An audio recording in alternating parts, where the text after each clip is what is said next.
Щастието е състояние на момент, в който си постигнал своите желания. И кое може да е по-важно от щастието? Но щастието не е просто един момент на удоволствие или вид безсмислено самоокаждане. Щастието означава дълбоко, невинно, рационално чувство на самоуважение и лично постижение.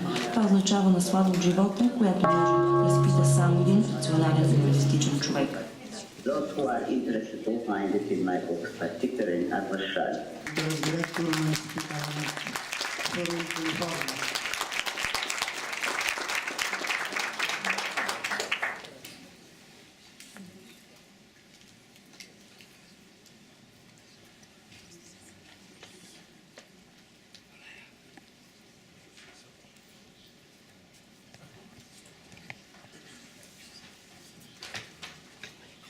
Изчакваме само още 2-3 минути да дойде човека, който ще стигне в онлайн лекцията.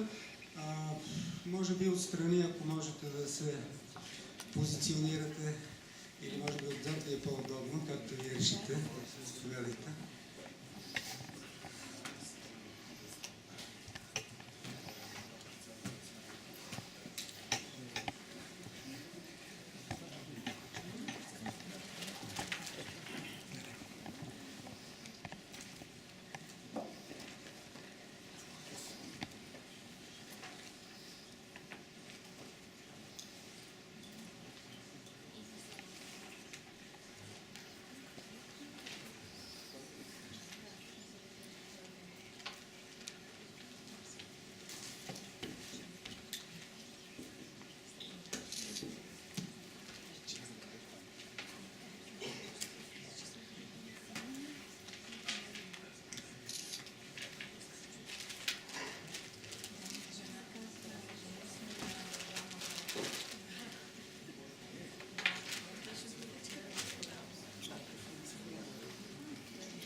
Малко по-високо.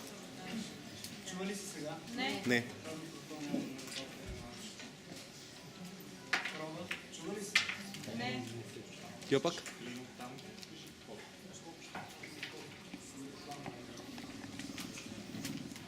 Изчакам още няколко минути, докато нагласим втория лаптоп, който ще излъчва онлайн. Можете да си закупите някои от книгите на Айн Ранд, които нямате отстрани, или Кон ги продава. Можете сега, след малко, нашите момичета ще ви раздадат по една анкета, която при добро желание от ваша страна бихме ви помолили да попълните. Тя е свързана с книгите и идеите на Айн Ранд. Интересува ни вашето мнение. Така че, моля, бъдете изчерпателни в отговорите си, ако решите да отговаряте. И след малко започваме. След малко, сега току-що, след секунди ще ви пуснем едно интервю на доктор Ярон Брук, преди да чуете неговата лекция на живо, докато всички се настанят. Разбрах, че вече сте го гледали. Добре.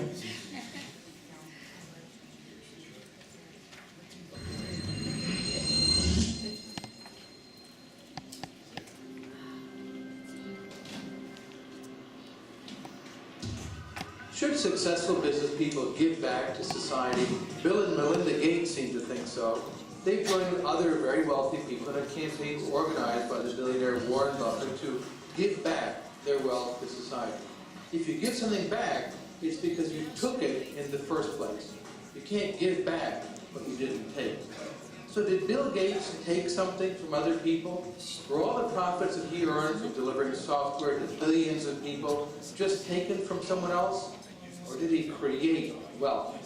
Some people think that profits are sinful, immoral, obscene, and exploitative. Some even argue that business owners profit at the expense of wage earners.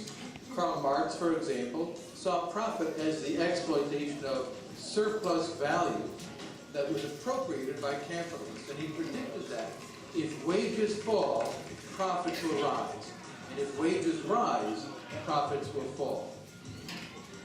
Others defend profits and even argue that they bring out the very best in us. Writer Ayn Rand's fictional businessman Hank Rearden says in her novel At the Shrub, We deal as equals by mutual consent to mutual advantage. And I am proud of every penny that I have earned in this manner. Let's go back to Bill Gates. Did he produce value for customers or only for himself and his family? Remember that if a customer chooses to buy something, it's because the product is worth more to the customer than what he or she is giving up to get it. That is, the customer is profiting as well. Profit for a business is what's left over after the costs are subtracted. The costs are the money spent on rent, interest, and wages. Losses show that the value produced is less than the costs. And profits show that the value produced is more than the costs. Did Bill Gates create value, or did he merely take value from other people? The fact that he made profits by making computing easy and affordable tells us that he added value. In fact, a lot more value than he received. So market processes guided by profit and losses are rational. But are they moral? And what about the owner of a factory who pollutes a river and forces people downstream to bear some of the cost of his production? Isn't he profiting at the expense of someone else? Finally, what about profits from government special privileges? Taxpayers are forced to pay money for the benefit of special interests, and consumers pay higher prices because government forbids them from buying from other producers who would sell for less.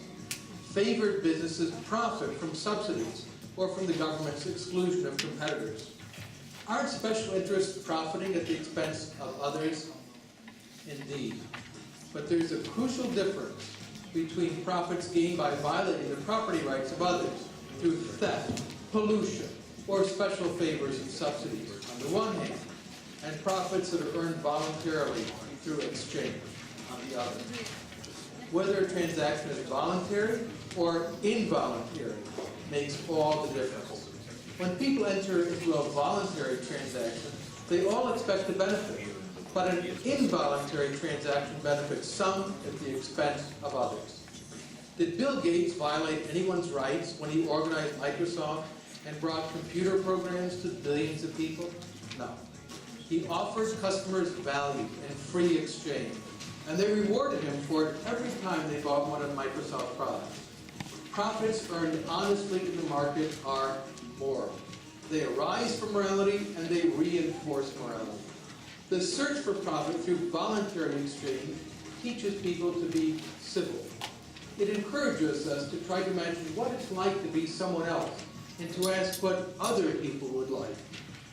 After all, it's their willingness to pay for what we produce that determines whether we make profits or losses. Profits that are honestly earned through voluntary exchange add value to the world. They help us to see things as others see them.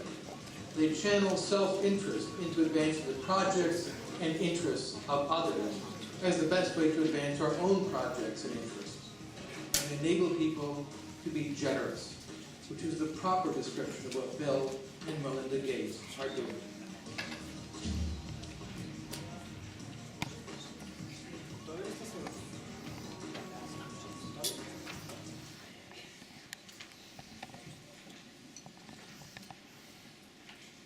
Здравейте всички още веднъж. Благодаря ви, че сте тук, че сте толкова много и че заедно ще имаме удоволствието да чуем, сигурен съм, една прекрасна лекция за свободата, пазара и Айн Ранд, която ще изнесе нашия специален гост, доктор Ярон Брук, президент и изпълнителен директор на Института Айн Ранд в Ървин, Калифорния. Нека го посрещнем.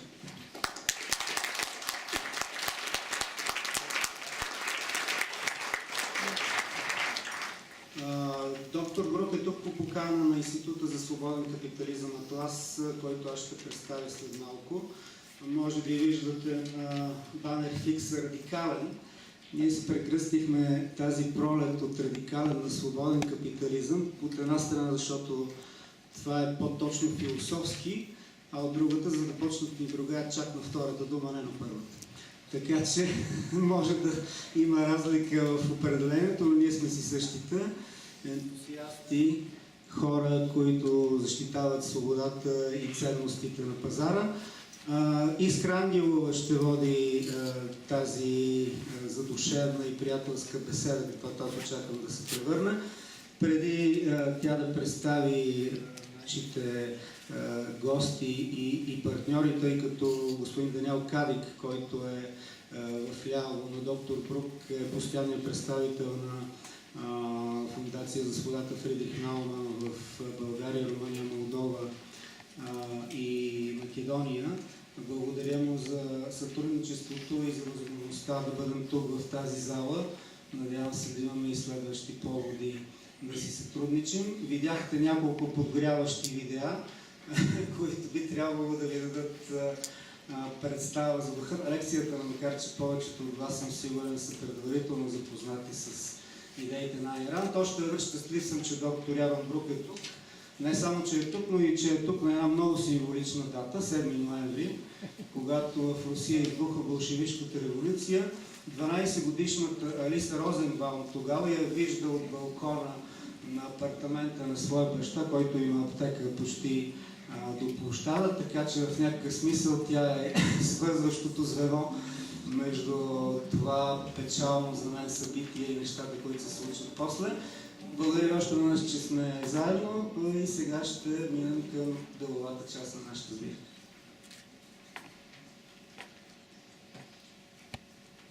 Добър ден! Здравейте! Аз съм Искра Ангелова. Запознах се с идеите на Айн Ранд много отдавна, когато баща ми беше намерил от някъде една малка книжка за новия интелектуалец, която притежавахме на английски език и криехме в таланското помещение, където, между впрочем, криехме повечето забранена тогава литература, която моите родители от някъде успяваха да намерят повечето на английски. Основните философски и психологически книги на 20 век, прочетени за първи път от мен и от моите родители на чужд език. Това обаче отдавна, сега, днес, през 2013 година, ние, за жалост, се намираме почти на същото място, където бяхме през 1989 година и аз много се радвам, че такава голяма тълпа потенциални капиталисти, хора, които обичат свободата и вероятно и книгите на Айн Ранд са тук тази вечер, защото всички знаем, че България отново е на един кръстопът и отново трябва да се направи един голям, сериозен, морален избор. Тъкмо затова предполагам, че лекцията на доктор Ярон Брук тази вечер ще бъде изключително по темата. Ние продължаваме да се колебаем, това е мое лично мнение, да се колебаем къде точно в цивилизационен план и в икономически също, както и в политически искаме да бъдем. Сега ще ви го представя, но преди това ми се щеше да прочета един отказ от това с прави рамене, на който се оказах редактор. Една великолепна книга, която действително може да промени живота ви. Не се колебайте, ако не сте я чели, да си я купите. Доста е голяма, обаче е много, много хубава. Не също мога да кажа за филма, но това е друга тема. Филма също не е лош, но в тази книга през цялото време става дума за това морален ли е капитализма и морален ли е успеха на талантливите, способните, кадърните, смелите, образованите, можещите. Така бяхме наречени протестиращите това лято. Красивите, можещите, образованите. Много хора се обидиха, настанаха страшни скандали. Ами да, това са хората, които движат обществата напред. И тъкмо Айн Ранд се осмели да ги назове и се осмели да каже: аз съм един такъв човек. Нещо, което винаги се смятало за много нескромно, нещо, което не е бивало изобщо да допуснем до съзнанието си. Ние да кажем за себе си: аз съм можещ, талантлив, способен, разумен, интелигентен човек. И за това аз с изключително голям интерес ще проследя какво ще чуем тази вечер, защото цялата лекция на нашия гост днес е за това: морален ли е капитализма? Морално ли е да печелиш? Морално ли е да си по-добър от другите? Морално ли е да успяваш? А не някакси винаги като спечелиш голяма сума пари, след това да трябва да дадеш половината за благотворително, защото така се прави. Да, разбира се, защо се чувстваш виновен от успеха си? Да, тъкмо така.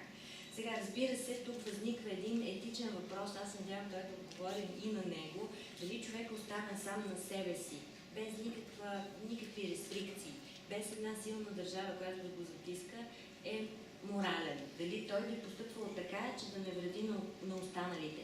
И тук Айн Ранд е особено голям идеалист, бих казала, защото тя смята, че талантливият човек, който има мисия и своето признание, е достатъчно уверен в себе си, за да бъде морален. И той няма нужда да прави компромиси, той няма нужда да шикалкари, той няма нужда да се навежда, той няма нужда от всичко това. Той просто носи качеството. Той е качествен и съответно, искаме или не, той е морален. Тук можем да се зададе въпроса колко от хората, които управляват тази държава и които са в политическа рукия и елит, могат да бъдат наречени така. Тя говори за радостната, невинна, великодушна щедрост на уверения в себе си човек. Аз съм убедена, че всички, които Калина събрал тук, са такива, сте такива. Много ви благодарим, че сте дошли. Чета цитата, с който заплаших и представям нашия гост. Ще отговоря на всички въпроси, които ви е страх да ми зададете открито. Искам ли да плащам на моите работници повече, отколкото те ми струват? Не. Искам ли да продавам моя продукт за по-малко, отколкото моите клиенти са готови да ми платят? Не. Искам ли да го продавам на загуба или да го подарявам? Не. Ако считате, че това е лошо, направете с мен каквото пожелаете по вашите стандарти. Това са моите. Аз си изкарвам собствената прехрана като всеки честен човек.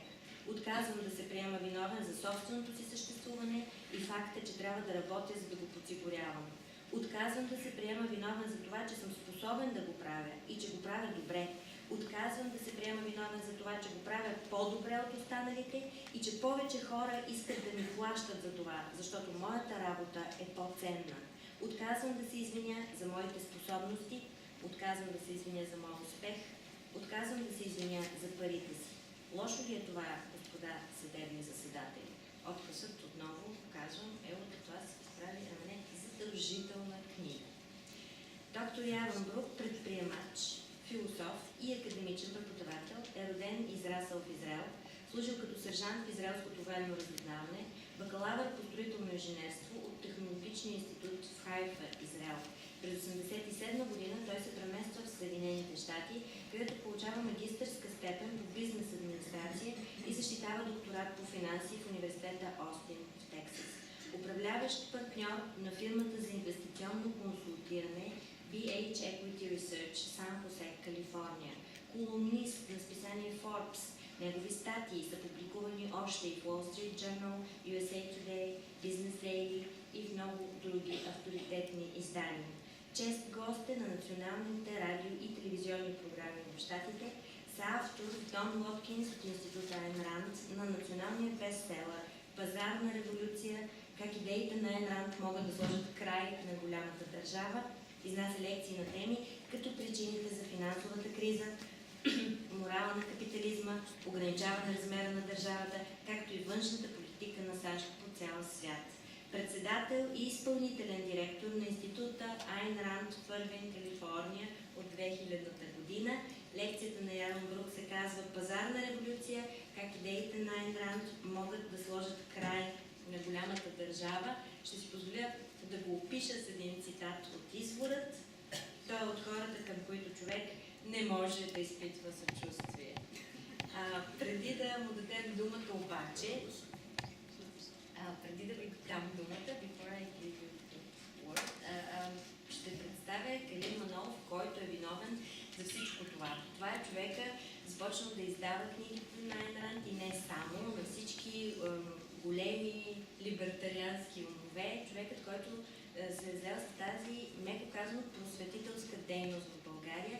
Спомням си, когато прочетох извора, си я видях и си я препих, даваш интервю в някакво телевизионно студио, след това получих от Калин и неговата съпруга картичка, книги, подарък, те ме намериха и ние заедно продължихме по този труден път, защото, извинете, тогава още никой не знаеше за либертарианството в България изобщо, а за камо ли за Айн Ранд. Той съвместно, неговата издателска къща Мака, съвместно с издателство Изток-Запад, си позволиха лукса да издадат всички книги на големите умове либертарианци и вие можете да ги купите отвън, ако не се лъжа. Вътре в залата там. Това е огромен труд. Той със сигурност не е кой знае колко печеливш на нашия много малък книжен пазар, където общо се оказва, че 1000 души четат и си купуват книги. Но той го прави, това е неговата мисия, освен това много известен, много голям журналист. Много ми е приятно да представя, той е и председател на управителния съвет за Институт за свободен капитализъм Атлас. Калин Манова. Благодаря ви. По сценарий аз и господин Даниел Кадик, който е постоянен представител на Фондация Предихнална за България, Румъния, Молдова и Македония, трябва да представим нашите организации. Ще бъдем съвсем кратки, за да не ви отнемаме от удоволствието да се насладите на това, което ще ви каже доктор Ярон Брук. Аз може би все пак ще отида там, за да ви е по-удобно и да виждате по-добре.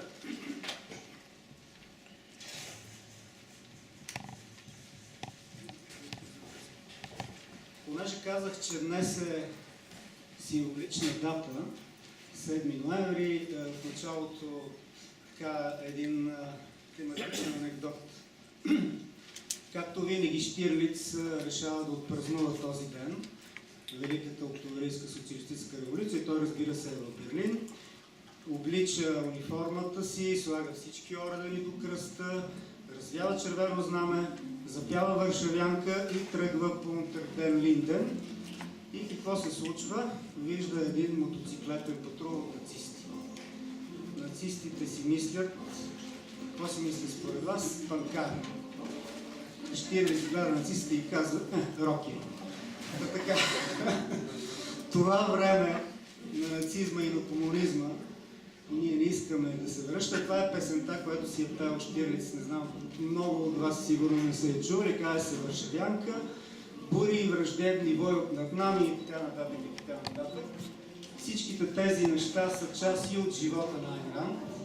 Тя е родена точно 1905 година, годината, в която след малко ще видите започна първата руска революция, вижда втората, 1917 от балкона на къщата си и 5 години по-късно емигрира в Съединените щати, за да не се върне никога повече в Съветския съюз и да стане един от най-великите философи на нашето време. Който иска може да си пусне тази песен в YouTube после. Аз сега искам да ви представя съвсем накратко нашата неправителствена организация Института за свободен капитализъм Атлас.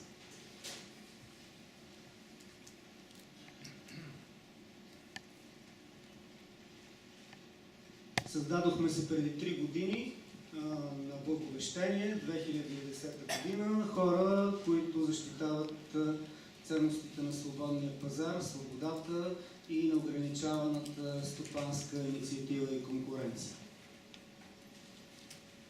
Нашата мисия и нашата визия за работата, която искаме да вършим, е да работим за по-доброто разбиране и по-широкото разпространение именно на ценностите на свободния капитализъм. Сега ще ги видите. Това е една дефиниция на капитализма, но това е всъщност общество, основано на права на собственост, пазари и власт на закона. Общество, което е все по-критикувано през последните години и към което България четвърт век много колебливо твърди, че върви. Повечето от нас са на мнение, че по-скоро се върти в кръг. Мисията на института да формира обществено прокапиталистическо съзнание и да работи за моралната защита на капитализма. Тази наша мисия пряко проистича от идеите на Айн Ранд и от големите пропазарни тик-танкове предимно в Съединените щати, разбира се, Института Айн Ранд, Кейто и така нататък, тъй като когато атаките срещу капитализма са в полето на морала, е най-добре и най-адекватно неговата защита да бъде на същото поле. Защо го прави?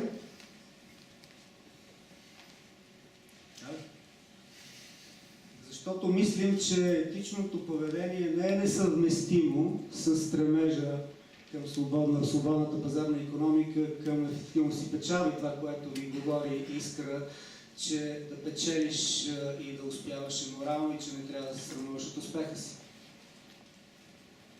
Има вековна традиция, която свързва капитализма с етичното поведение. В капитализма има морал и точно този морал е формулиран и интегриран в цялостна философска система именно от Айн Ранд.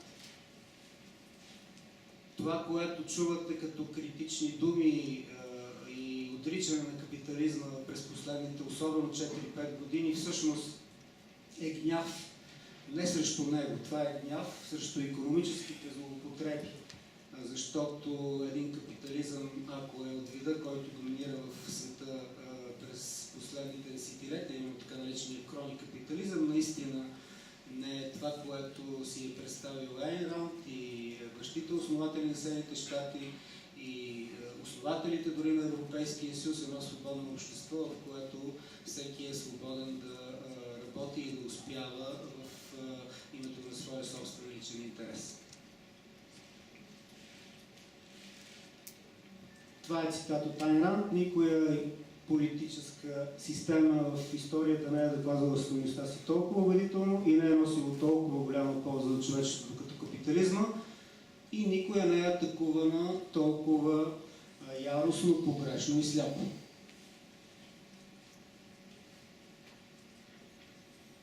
Жизнено важно е за всяко поколение, особено за младите, да преоткрият свободното общество. То никога не е гарантирано нито едно поколение. Рейган казваше преди години, че свободата е на не повече от едно поколение разстояние и всяко едно поколение трябва да се бори и да я защитава, за да не я загуби. Това е много важно. Свободното общество или е морално, или не съществува. Едно общество, което е по някакъв начин, по някаква форма контролирано и насочвано от държавата или от други свързани с политиката кръгове, практически не е свободно.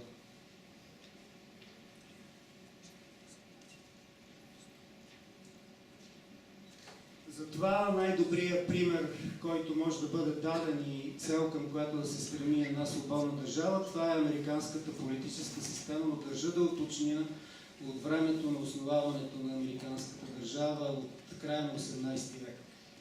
Американската политическа система, която хората, които са управлявани и хората, които го управляват, взаимодействат помежду си като продавачи и купувачи, ако щете дори в областта на идеите и политиката. И това е една доброволна и взаимно изгодна сделка. Едните създават държавата, за да просперират и плащат, за да ги управляват, другите са любезни да го правят по начина, по който им е определила Конституцията, която всъщност в оригиналния си вид, Американската конституция, практически формулира само това, което правителството може да прави и всичко останало като презумпция му е забранено, за разлика от много други европейски конституции, които изброяват права по обратната логика.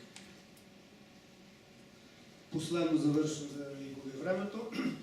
Моралната основа на капитализма, която със сигурност доктор Брук много по-добре от мен ще обясни. Това е наистина правото на всеки да се облагодетелства от собствените си действия.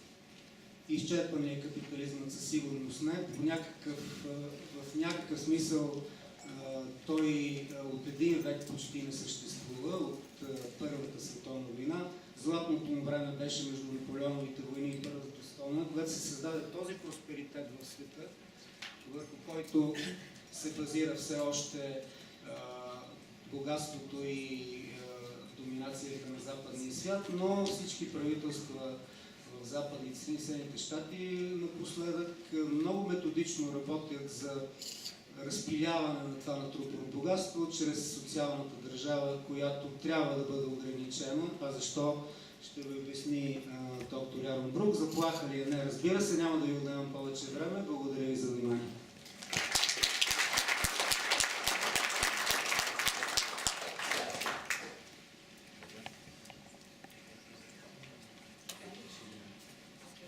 So I will make it pretty short, so I even spare you the time for walking me over there. Hello everyone. For you know me, hello again. For For those of you who don't know me, my name is Yaron Bruk. I'm the director of the Friedrich Naumann Foundation for Freedom in Southeast Europe, meaning Bulgaria, Romania, Macedonia, and Moldova. And if I had known that I could make a fancy PowerPoint presentation and tell you a lot about what we're doing here, then I would have done it, no problem. But apparently that's not what I'm going to do today. Just very briefly what we are doing. We are tied to the principles of free market economy, rule of law and personal freedom, and we try to promote that worldwide. And we do that in over 60 countries now worldwide, with offices in approximately 30 countries. And let me tell you, that is not always an easy task. That's why we are always happy to have friends with us, for instance, from the Atlas Institute here in Bulgaria. And I remember quite well when Kalin, me, and our friend Stefan Kolev were sitting together and doing the protest at the Narodno Sabranie Square and sharing a Coke Zero, actually, not a beer, and talking about how can we change that. And we are thinking, yeah, probably education is one of the best things to do about that. And when we thought, so how can we do it? How can we spread the ideas of freedom and free market economy instead of the idea of crony capitalism you always find in quite a number of regions in the world. And this education is quite needed in Bulgaria as well, as it appears, because as I heard and as I have witnessed over the last years, crony capitalism is also something you find every once in a while here in Bulgaria. But freedom and market economy are not means to itself, that they are not single entities, they're part of a philosophy. And market economy is just the expression of personal freedom, what we are fighting for. But it's also, and my friends here in this room know that I'm always emphasizing this, it's also an expression of your personal responsibility. You are the ones who are responsible for your life, for your action, what you do with your life. No one else is responsible for that, even though it might be quite comfy every once in a while. Someone saying, okay, you don't need to take care of this, I will do that for you. Don't take care of that. And actually there is a tendency amongst politicians to say, the more complicated the world gets, the more we have to decide for you. And it's actually quite old tendency, and that's actually a famous quote by someone you might have heard of, and this guy is called Mussolini. You can ask yourself whether you want to follow that footsteps or if you want to embrace freedom and responsibility. But freedom and market economy are also an important precondition for one thing, and that is prosperity. Never have countries been so prosperous, have people been so prosperous, like in countries where free market economy is welcomed, is cherished, is seen as a value. And we see that most of all in countries in Asia, and in contrast to that, in countries in Africa and certain countries in Eastern Europe, where you don't have the principles of property rights, market economy, but also rule of law, that there the development is rather hindered. So talking about philosophy, Айн Rand seems quite unavoidable these days. If you look to the US, the book that has been most influential amongst libertarians, conservatives, would be Atlas Shrugged and the works of Айн Rand. But also walking across and around Eastern Europe, I always found people who have read Айн Rand and asked me things about objectivism that I then have to answer. Even in Central Asia, I was asked those kind of questions. So today I'm quite happy that I don't have to answer these questions, but I can just pass on to my right, and that's what I'm going to do now. Thank you very much all for coming. Thank you very much our friends from the Atlas Institute here for having this great and quite well visited thing here today. But with any further ado, I really would like to pass on, and thank you very much for coming. Thank you.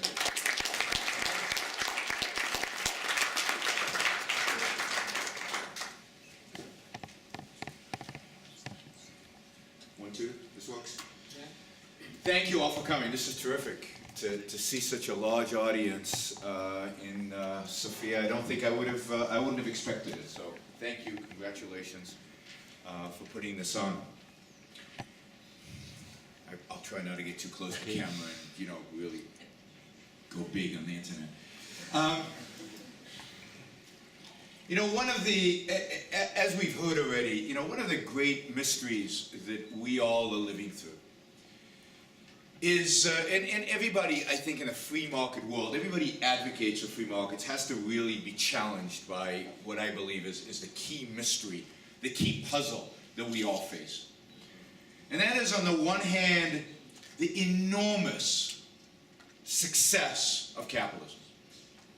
There has never been a system in human history that has done so much to promote human life, to achieve success, to create wealth, to raise the poor than capitalism has. And on the other hand, in the West at least, we are moving away from it. We reject it. We're turning our backs to it.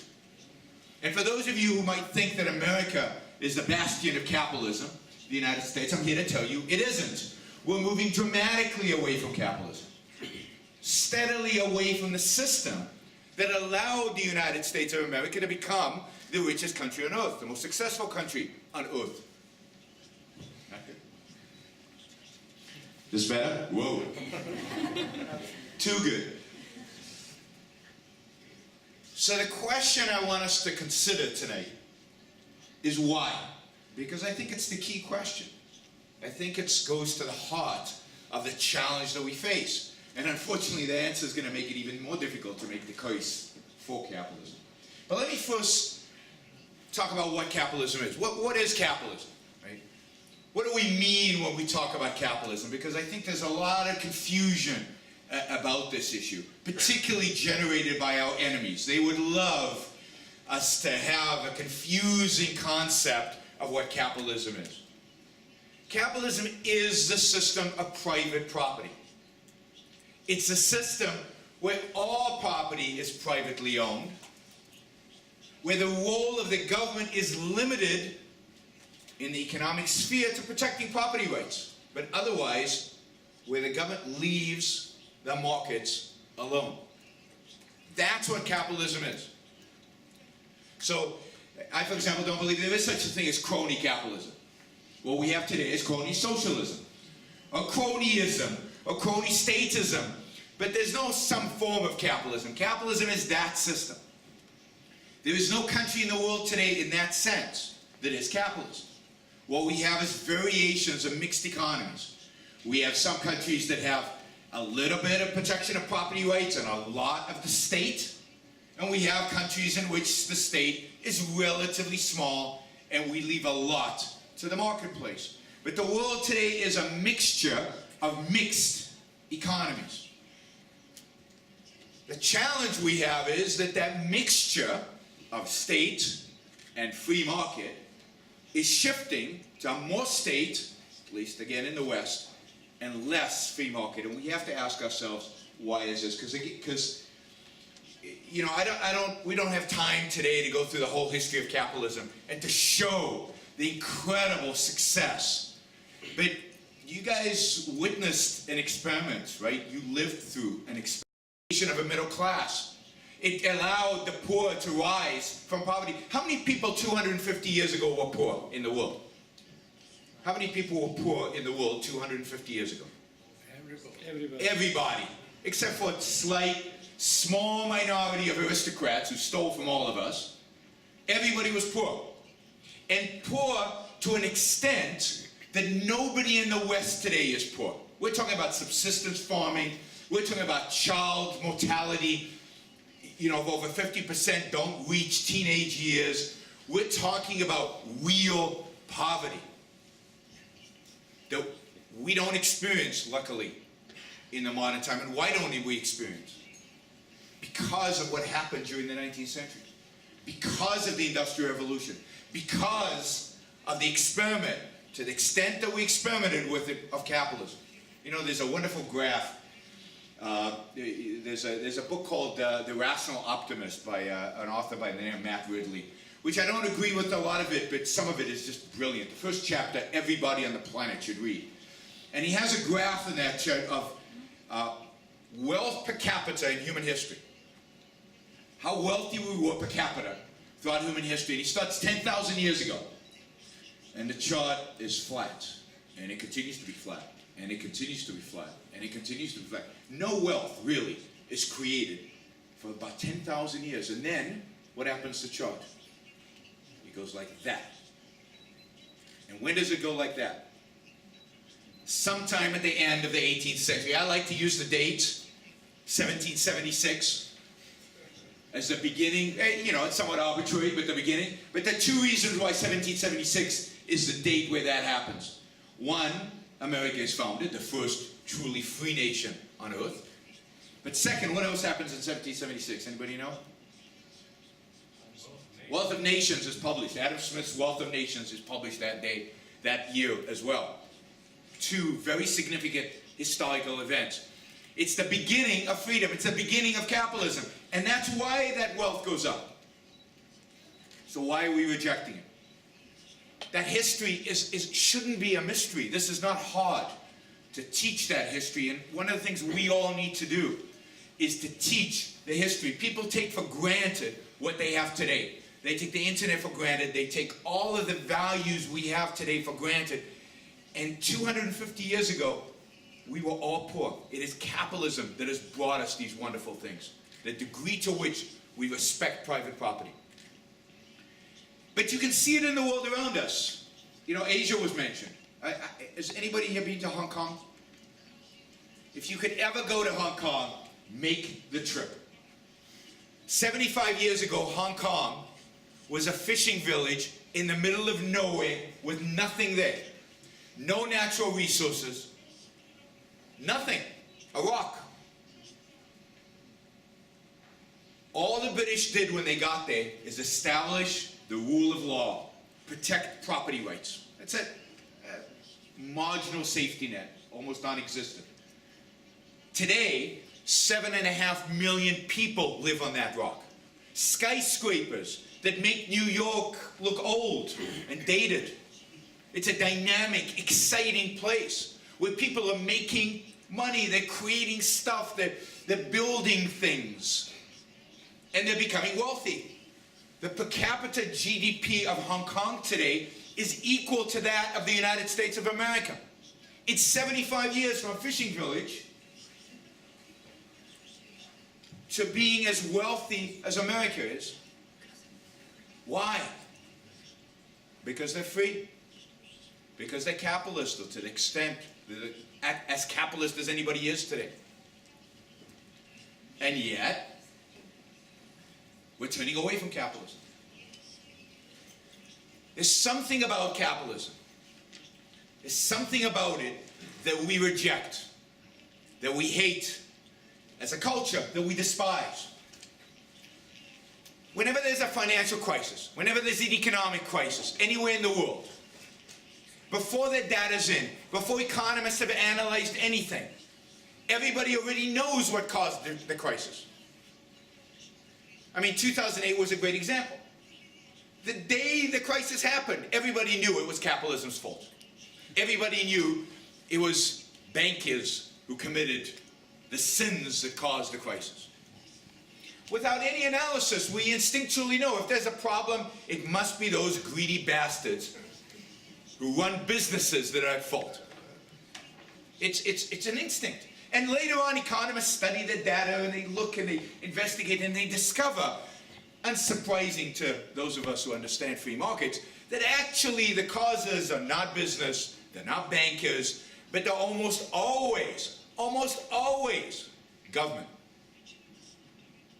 The great example of this is the Great Depression in the United States in the 1930s. Who was blamed immediately for the Great Depression? Wall Street, bankers, right? Greed, business. And we had massive regulations and controls over the business world as a consequence. Today, almost no serious economist believes that. Today, we know that the cause of the Great Depression was the Federal Reserve, central banking, It was regulations, it was what Hoover did and what FDR did and everything they did to try to fix the Great Depression made it worse. But the instinct, the immediate response is always to blame capitalism. Always to blame free people, to blame business, to blame markets. And the question is, again, why? What is it about capitalism that's so despicable? What is it about capitalism that we resent so much? So what's capitalism about? What at the end of the day is the marketplace about? When people go into the marketplace, what are they trying to do? Right? When Bill Gates, well actually Steve Jobs in this case, when Steve Jobs makes one of these, why does he do it? Real question. Somebody yell out an answer. Why does he do it?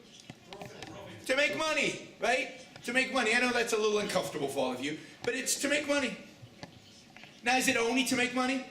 Is that the only thing that motivates Steve Jobs? How many of you go to work only to make money? Nobody goes, hopefully, for that. What else? Why else did he make this? Because what? Yeah, he wanted to change the world. He wanted to have an impact. He loves this stuff. But he wants to change the world in whose image? If you know Steve Jobs, you know the answer, right? His own image. He does this because he loves it. He does it because his innovations he wants to see out there in reality. He is motivated by his own values, by his own passion. So Steve Jobs created this because it was good for Steve Jobs. By the way, if you cared about me, he would have sold this for half price. Right? The profit margin was 60%. He could have afforded to sell it to me half price, but he didn't because he doesn't care about me. He doesn't care about you guys. He cares about Steve Jobs. When I went to buy my first iPhone, it was 2008, and the U.S. economy was spiraling out of control. We were heading towards a recession, and I wanted to stimulate the U.S. economy. I wanted to help my fellow man. So I went to the Apple store and bought an iPhone, right? Because I know that's why you guys go to the mall, right? You go shopping because you want to make sure people are employed and they have jobs and they're making a living. Because you care about your fellow, right? Anybody? One, always one. There's always one in the audience. I don't think she's serious, but otherwise I'd say I feel sorry for you, but I don't think she's serious. The marketplace is where we go to pursue our own interests. The marketplace is the place where we go for ourselves, for our self-interest. I try to get the best deal that I can on this. For me, it's going to make me more productive. It's going to make me look cool. Whatever the value is, this is important to my life, so I'm willing to spend money for it. Apple sells me this because it's going to make money off of it. We're both better off at the end of the day. You saw that in the video as Tom Palmer explained, right? They're better off because it costs them a lot less than the $300 that I paid to make this. They make a profit. And I'm better off because this was worth more to me than the $300 I paid for it. Otherwise, I wouldn't have bothered to pay for it. When we enter into a trade, we're entering into a transaction we think we, in a self-interested way, will benefit from. We will be better off as a consequence of it. No, we make mistakes. Sometimes we buy things that we're not happy with afterwards. But our intention is always self-improvement, in some way or another. And the intention of the seller is his self-improvement. It's reflected in profit. That's what we call it.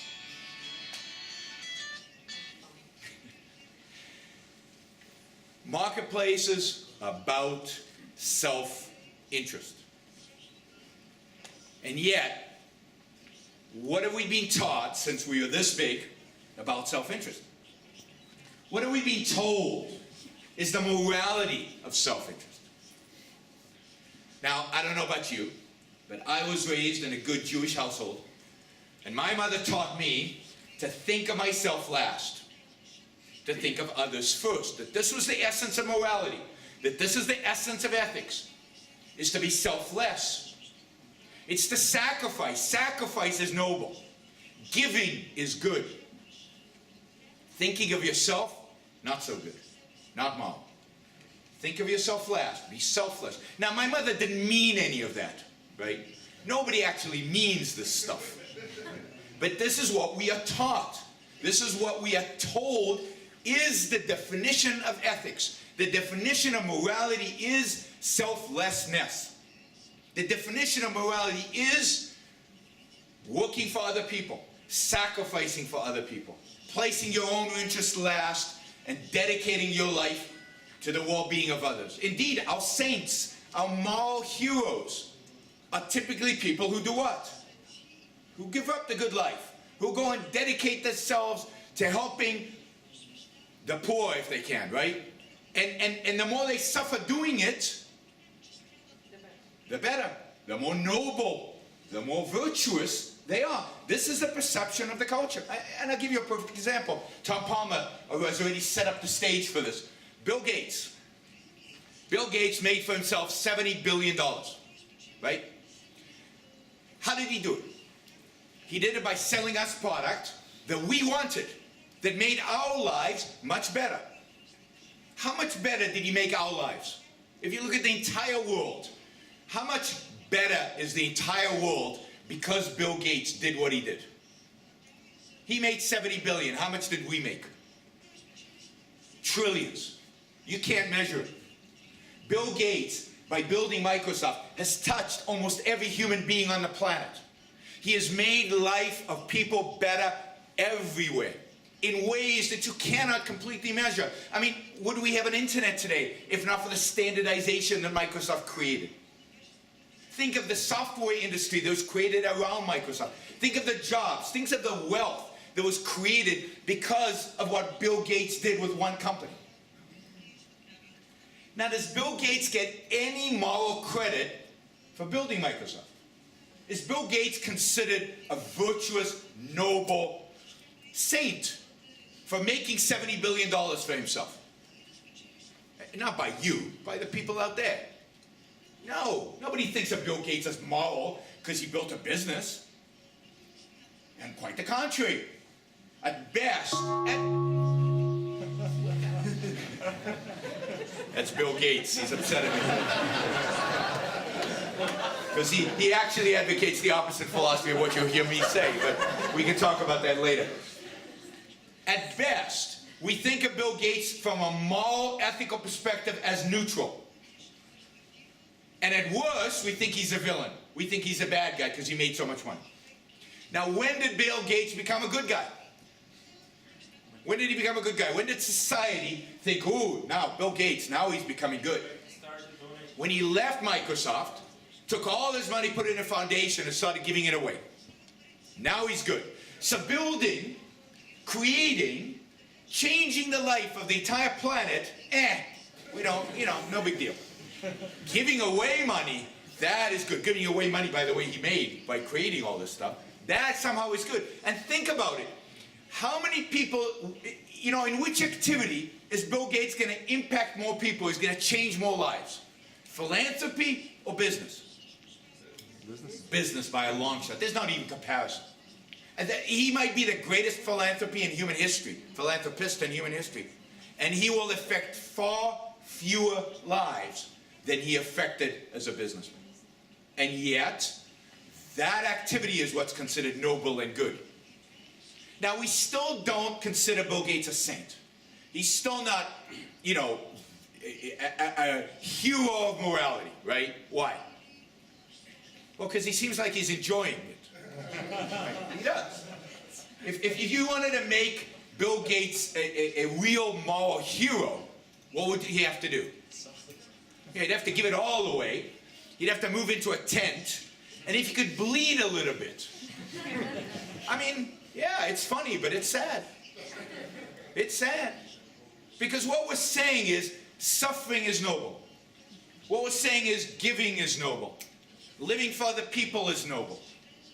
Living for yourself, building stuff, creating stuff, making money for yourself, helping the people you love, taking care of the people you care about, that's ignoble. That's bad. Or at best, that's neutral. We don't really care about it. I mean, even in the micro-lending field, you know micro-lending? Yes. Where people get small loans. And it's been proved to be incredibly successful in raising people out of poverty in poor countries. But it's interesting, there are two models to micro-lending. There's a not-for-profit model, and there's a for-profit model. And the for-profit model arguably works better than the non-for-profit model. Actually results in better results, but let's even say they have the same result. Which do you think of the two is noble and good, and which do you think is despised and looked down upon? Non-profit is good, for-profit bad. We don't trust, we don't like, we despise the idea of self-interest. And profit is just a reflection of self-interest. Profit is one application of self-interest. And the fact that other people are benefiting from our self-interest, in the case of profit, other people are getting the product and their lives are better, doesn't matter. It doesn't matter. Because we are taught, again, from when we're very, very young, that morality means sacrifice. That morality means selflessness. Now, there's another trick that they pull on us, the people who believe in this morality. They present us with only two alternatives in life. Be selfless, don't think of yourself, charity, giving, that's what morality is all about, or be self-interested. But what does self-interest mean the way they explain it? Self-interest means, when you pointed in school, when you were in school and you pointed to the kid over there and said, he's selfish, what did you mean? Did you mean he takes care of himself? No, what did you mean? He's self-interested meant he is a lying, stealing, he will do anything. He will walk on anybody. He will take advantage of anybody to get his way. So here's the alternative we're presenting in morality. You can be selfless or you can be a louse. You can be a horrible human being. That's it. Those are the two choices. There's no third. What do most people do? Nobody really wants to be selfless. Mother Teresa accepted. Nobody really wants to go and give up everything and go and sacrifice their life. But that is the idea of nobility. That's the idea of goodness. We live our lives in this kind of self-interested world. We go shopping, we go to work, we try to make ourselves happy, but we know, deep down, we know that what we're doing is not right. We know it's not right. What we should be doing is what Mother Teresa did. What we should be doing is going and sacrificing and being selfless. Now, what happens emotionally when you live a certain life, but you know you should be living a different life? What emotion does that cause? I'll give you a clue. It starts with a G. Guilt. You feel guilty. Yeah, I've made a lot of money. I've been successful. I've done all the things. But I should have been selfless. And what happens when you feel that guilt? Well, you start giving money away indiscriminately, whether it's good causes or not. You vote for leftist political parties because they force you to give some of your money away. People think that rich people vote their economic interests. There's this idea that people vote what's good for them economically. But the data doesn't show that. I'll give you an example. When Obama just won the election, he promised that if he wins the election, he would raise taxes on rich people. Raise taxes on rich people. How do you think rich people voted? For Obama or against him? Against? You would think against, right? Turns out, of the 10 richest counties in the United States, 8 voted for Obama. In California, we just had a referendum. All of us voted to raise taxes on the rich by 30%, from 10 to 13. And this is just state taxes. This is on top of federal taxes. How do you think rich people voted? It was raising their taxes by 30%. Silicon Valley all voted for it. And they're the rich guys. Because when you're guilty, Jewish and Catholic mothers learned this a long time ago. Guilt is a great way to control people. Great way to control people. So what do politicians do? They go to these rich people and they say, look, There's a group over there that needs your help. You're not helping them. You're too self-interested. Your human nature prevents you from helping them enough. But we're here to help. We're from the government and we're here to help. If we raise your taxes a little bit, you can feel a little less guilty about these people and we'll help them for you. And the rich people go, okay. They do. I know it sounds weird, but they actually do. I believe this is why they vote overwhelmingly left. I don't believe it's just cronyism. You can explain cronyism in some cases, but a lot of it is moral guilt over the fact that they've been successful and they're not helping enough. But that is a sick, sick culture. It's a sick, sick attitude. These people are incredibly successful. They become successful by helping people. That's how you make profit, by helping people. People don't buy your stuff to make themselves worse off. They buy your stuff to make themselves better off. The fact that they're successful means that they made other people good, better off. And yet they feel guilty for it. That's how powerful this moral code is. I attended a awards dinner for businessmen, Lifetime Achievement Awards for businessmen. And they have these long bios they read, like the life story thing. And during these bios, when they read the biography, they spend a minute and a half on their business success, and 9-10 minutes on their charity and community service. Now, I have nothing against charity and community service, but they don't matter that much in life. They're not that important. They're not. It's nice with the surplus, you can do it. You help a few people here and there. But the real activity that counts in life is what you do with your life and what you do in your business. Particularly these businessmen like Bill Gates, touched more people through their business than they ever will through their charity and community service. I like to give, from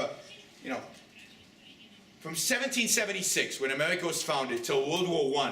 In 1776, the United States was a third-rate colony. The British didn't care that much about it. That's why they didn't fight properly. Otherwise, they probably would have won that war, right? So it was not that wealthy, not that important. By the time World War I comes around, the United States is the mightiest economic power in the world. During that 130 years, that economic success was not a result of charity and community service. It was a result of business, of money-making, of profit, of capitalism. That's what you should be proud of. That's what's good. That's what's important. Charity is nice. It's not that important. It doesn't change the world. And yet, they feel compelled because their morality tells them that it's compelling. They feel compelled to be on the charity side because that's how they think they become good guys. This is the morality Ayn Rand rejects. This is the morality that Ayn Rand challenges at its core. She asks the fundamental question, and that is, why should I live for other people? Why should I be selfless? Why is my life, my happiness, less important than other people's life, other people's happiness? And there is no answer. There is no answer. You're here on this earth once. If you choose to live, then live. Living means taking responsibility for your own life. It means making choices about what will make your life the best life that it can be. It means engaging with every opportunity that's out there in life to enjoy, to embrace, to achieve happiness, to achieve flourishing as a human being. It's not about sacrifice. It's not about selflessness. It's not about living for others. It's about building and creating and being a Bill Gates if you can, at whatever profession you can, at whatever level you can. It's about maximizing your potential as a human being. And Rand says morality should be about teaching us how to do that. Morality should be about the values and virtues that lead to a flourishing life. In that sense, she's in the tradition of Aristotle. Aristotle says the purpose of morality is to teach us how to flourish as a human being. But that's what morality should be about. How to get the best life you can get. How to pursue the values and virtues that are most important for you, for your happiness, for your success. She rejects the idea that is achieved through serving other people, through suppressing your passions, through suppressing your ideas, through suppressing your thinking. So for Rand, morality is about the values that will lead to success, the values that will lead to happiness, the values that lead to flourishing. And what is the most important value as human beings that leads to all the values that we create? All the values, the material values, but I also think the spiritual values that are important to us come from where? They come from one source. Because as a biological entity, just as an animal, we're pretty pathetic. Just look at your neighbor, you can see. We're weak, we're slow, we have no claws, we have no fangs. You tried running down a buffalo and biting into it. We're not equipped as a biological entity to cope in nature. And yet look how we flourished. Look how successful we are. Why? What is it that makes us unique? What is it that makes us able to catch the buffalo, to skin it, to build to create clothes, to eat its meat, to cut through its hide? What is it that makes that possible? It's human reason. It's our ability to perceive reality, to understand it, to apply logic to it, to think about it, to be rational. It is reason that is the primary value. It is reason that created Microsoft, that gives us the internet, that gives us food on the plate, that creates these buildings, the chairs that you sit on. None of us have the genes to create any of this. It doesn't come from a collective consciousness. It doesn't come through mystical revelation. It comes from individuals using their mind to solve problems, to engage with reality, to engage with the facts. So if you care about human flourishing, if you care about individuals' success, you care about individual reason. You care about people thinking and having the freedom to act on those thoughts. That's what leads to human progress. That's why that graph goes like this in 1776. Because for the first time, really, human reason is allowed to flourish. People are told you are free. You can think what you want. You can act on those thoughts. Some of you are going to make mistakes. You're going to fall flat on your face. And you're going to get up and learn from them. And you're going to make yourself better. For the first time in human history, people were told in the Declaration of Independence, your life does not belong to other people. Your life does not belong to the tribe. It does not belong to the church. It does not belong to a king, a queen, a dictator. Your life belongs to you. Your life is yours. Because this mind, reason, is a product of the individual. It's not a collective product. This is the tool by which we survive. This is the tool by which we thrive, and it's a tool that individuals have. And it's a tool necessary for individuals to be successful. So Rand's morality is all about being rationally self-interested. She rejects the dichotomy that the selfless moral code presents to us. She says, no, it's not about being selfless or being a crook. There's a third alternative. And the third alternative is to be rationally self-interested. It's to pursue your own interests by following a rational code of morality. And that demands of you, taking responsibility over your own life, it demands of you honesty. It demands of you honesty because rationality demands honesty. Why does rationality demand honesty? Why does our mind demand honesty? Well, because our mind requires, to use reason well, we have to deal with facts. We have to deal with reality. You know, there's a term in computers, garbage in, what happens? Garbage out. That's your mind. You put in falsehoods in there, you're going to get junk coming out the other side.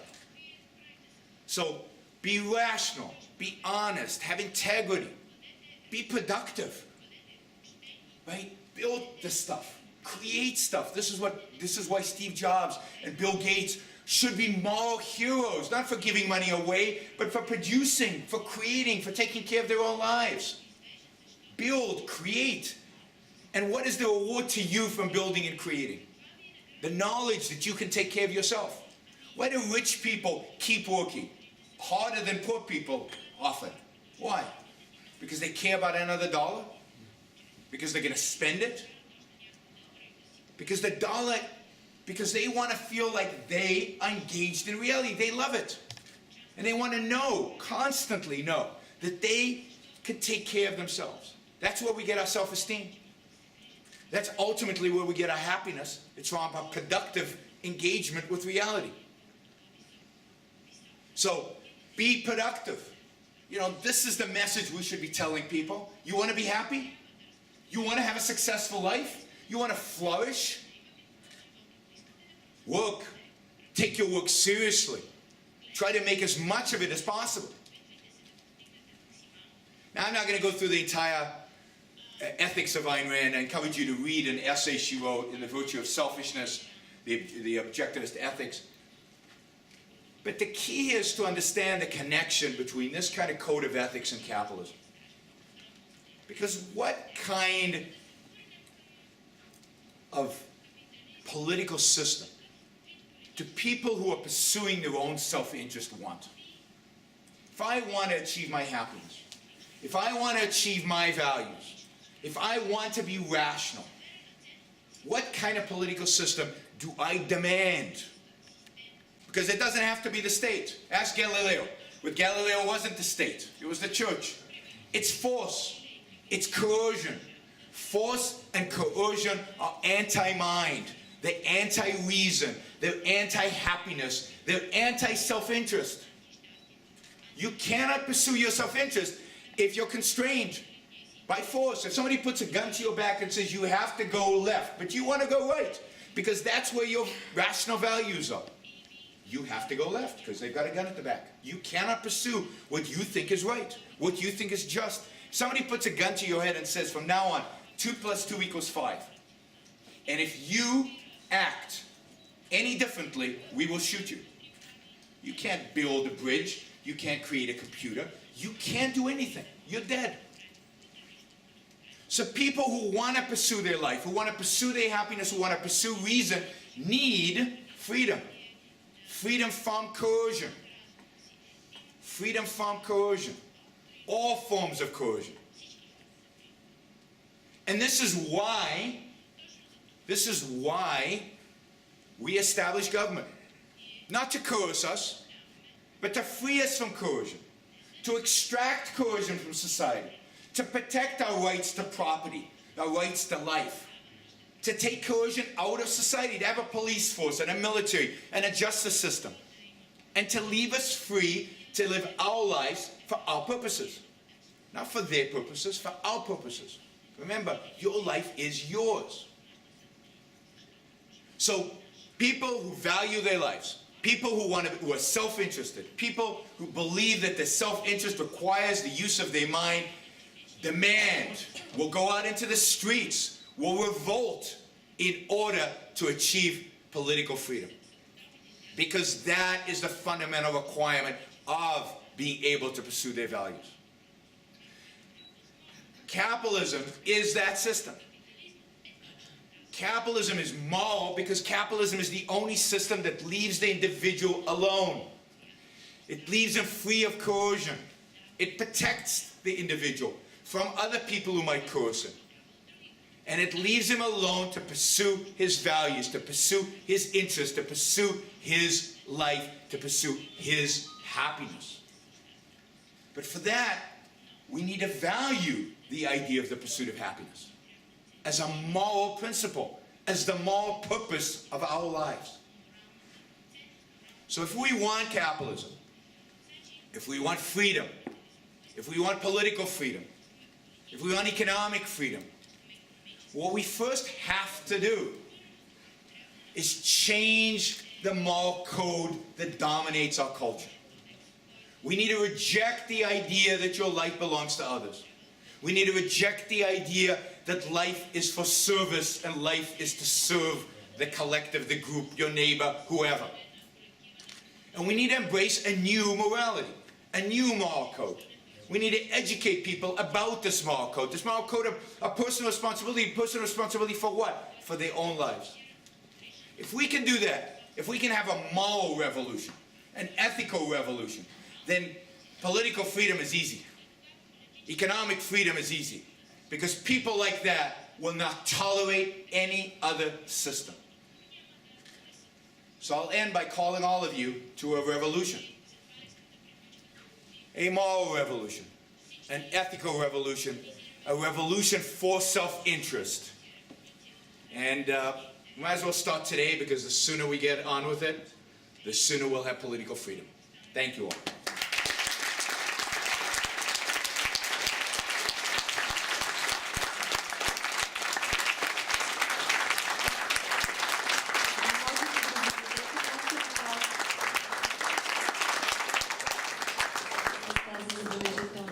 Questions?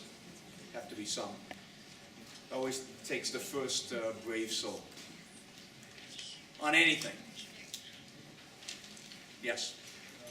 What's your opinion on the so-called third wave which Scandinavian countries follow, and why they are successful at doing so? So what is my opinion of the third wave in Scandinavian countries and why they're so successful? Yes, yes. That's the question, right? My opinion is twofold. One is they're less successful than you think. Second is they're not successful for the reason most people think. So Scandinavia, let's take Sweden, because Sweden's, I know more about Sweden. Sweden was one of the freest economies in the world. It came one of the countries that came closest to capitalism in history. Pre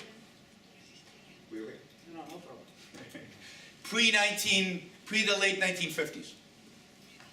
So Sweden built up a huge amount of wealth during the 19th century, early 20th century, and it was one of the richest countries going into the 1960s in the world because of capitalism. And then the socialists get elected, and they have this pile of wealth sitting with productive Swedish people, and they decide to redistribute it. And they do. And they start handing it out to everybody. And that works for them for about 30 years, because at some point you run out of other people's money, right? And in the early 90s, Sweden gets into real significant financial crisis. Not quite as bad as Greece, but the same idea. And what do? They start shrinking government, they start reducing entitlement, reducing regulations, and moving towards a more liberal model. And that's not liberal, it's not capitalist, but it's more liberal. More capitalist than it used to be in the 60s, 70s, and 80s, and early 90s. And they have systematically moved towards more of a model like that. So today, the difference between Sweden and the United States in terms of economic freedom is actually quite interesting. There are rankings in the world that rank countries based on economic freedom. And in 2000, the United States was number 3. Singapore, Hong Kong, and the US. Anybody know what they are today? Today, the United States is number 18. Sweden is higher than the United States in economic freedom index. So is Denmark. So Sweden is freer than one thinks. The United States is more statist than one thinks. That's. Lastly, Sweden could be a lot better.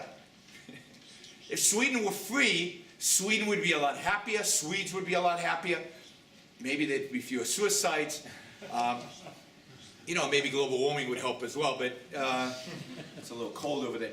But, Swedes would be a lot more successful the freer they become, and the experiment globally is, the freer you make an economy, the more successful that economy is, the more wealth is created, the less free you make it, the more problems there are, both socially, internally, but also the more economic problems there are. So Sweden is moving in the right direction. One of the few countries in Europe, at least, in the West, moving in the right direction today. Моля, изчаквайте да ви дадат микрофон на хората, които имате въпроси. Дамата отзад. So over here and then way in the back, and then we've got one in the front. Dr. Bruck, what will be the next stage after globalization? What is the next human trend in development? Well, I mean, I don't think anything is determined, right? I don't believe anything is determined. There's no, it depends on us. It depends on the ideas that become dominant, that replace kind of the liberal ideas that came about with the fall of the Berlin Wall, and there was a period in which there was a sense of liberalism which led to globalization. Globalization, just in case you don't know, I'm all in favor of. I think it's wonderful. Trade is good one-on-one. It's great if we all participate, and if we can get 7 other billion people to join us, we're all better off for it, right? The more we can do this, the more specialization we have, the more trade we have, the better off. The fear is that we start turning away from globalization, which is where we are, I think, heading towards in the United States and elsewhere in the West, where we become more xenophobic, we become more we want to build walls around our countries, we want to restrict trade, all in the name of what? In the name of collectivism, in the name of leftist ideologies. And as the left becomes more prominent, you will see decline in globalization. Now, where's this all heading? You know, I'd like to believe that ultimately it's all heading towards more freedom and capitalism. And, you know, everything that we fight for, we will be successful. But, you know, occasionally you have to be realistic. You know, we have a very, very tough battle in front of us. There are a lot of good signs. There's a growing student movement interested in liberal and libertarian ideas in the US and in Europe. There's growing interest in Ayn Rand. Ayn Rand books have never sold more than they sell today, by a long shot, right? The last, President Obama's biggest achievement is that since he was elected in the United States, 2 million copies of Atlas Shrugged have sold. That is the only achievement of President Obama. So there are a lot of positive trends, but the negative trends far outweigh the positives. I mean, the US population is shifting leftwards. The European population is shifting leftwards and rightwards, but right towards nationalism. I don't see you know, as much as we're progressing, liberals are becoming more active, we're not big enough yet to really have an impact out of the world. So it's hard to predict where it's heading, but one cannot be overly optimistic. You know, you have to be realistic. And the chances of worse to come far outweigh the chances of things getting better. So things might have to get a lot worse before they get better. The problem is, and I'll end with this very pessimistic note, when things get really bad, people don't tend to embrace freedom. They tend to embrace a strong man. And that is the real danger. And our job, if you will, is to educate enough people so that when things do get bad, we're a voice, we're an option. And that people might consider personal responsibility, taking care of their own lives, you know, pursuing self-interest, pursuing freedom and capitalism rather than letting go and giving it all up for a strong man. That's the challenge, because things will get worse. The challenge is, are we a voice? And we need to be a voice. And again, I think the way to be a voice is to have that moral passion. It's not just to know economics. Economics is important. But that's not what inspires. This is why Ayn Rand is so successful. She presents a vision. She presents an image. She's a passionate defender of life, of individual human life. And we need that passion. We need that engagement, and we need to explain to people why it's in their self-interest. Not just economically, but for their psyche, for their spirit, for their morality. Way in the back. Oh, okay. I'll let you decide. I have 2 questions. The first one is, how would you characterize China? Is China capitalist, or is it communist, or is it some sort of a third way, in fact? Yeah. And the second question is, in a globalized world, what is the role of the government? Should, for example, the Bulgarian government institute protectionist policies for Bulgarian businesses to compete, or should it leave it to the free market? I would think that would be obvious, the second answer, but, you know, given what I said. But, okay, let's take China. China's not communist. I mean, that would be ridiculous. You know, we know what communism is, and what's happening in China is not. They might call the political party communism, but in my view, they're much, you know, they don't resemble, you know, true communism. But they're not capitalist either, right? Because they don't have private property. They certainly don't respect private property throughout the economy. It's a mixture. It's a mixed economy, just like the rest of the West.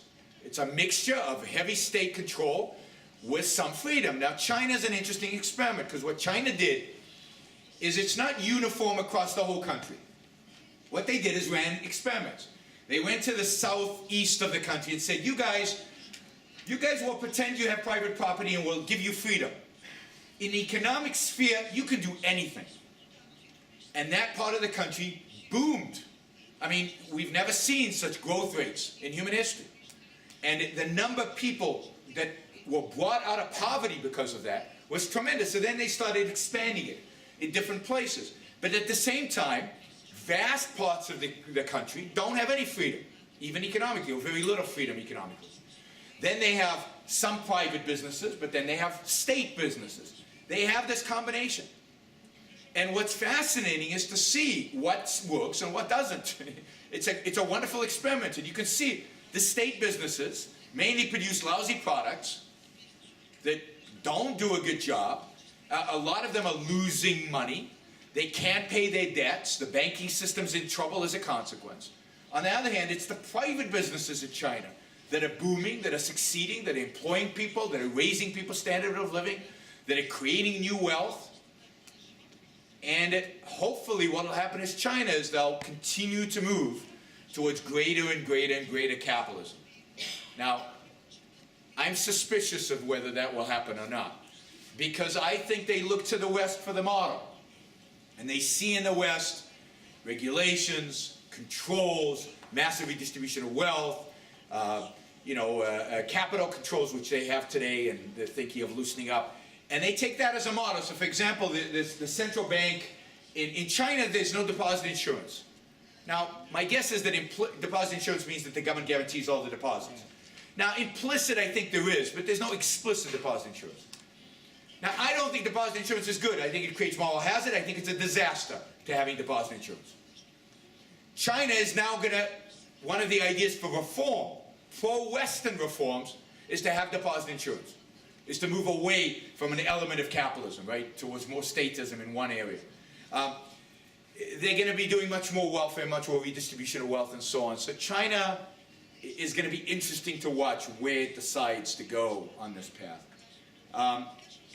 No, I don't believe in any trade barriers. I don't believe any businesses should be helped. I believe in a complete, and I mean complete with a big capital C, separation, capital S, of state and economics. The government has no role in economics. It shouldn't tell you what to produce, when to produce it, how to produce it, with whom to produce it. It shouldn't tell you how much to pay your workers, when to pay them, or when not to pay them. It shouldn't tell you who to trade with, who not to trade with. The fact that there's a border from an economic perspective should not matter one iota. As I said, trade is good. Countries don't trade. People trade.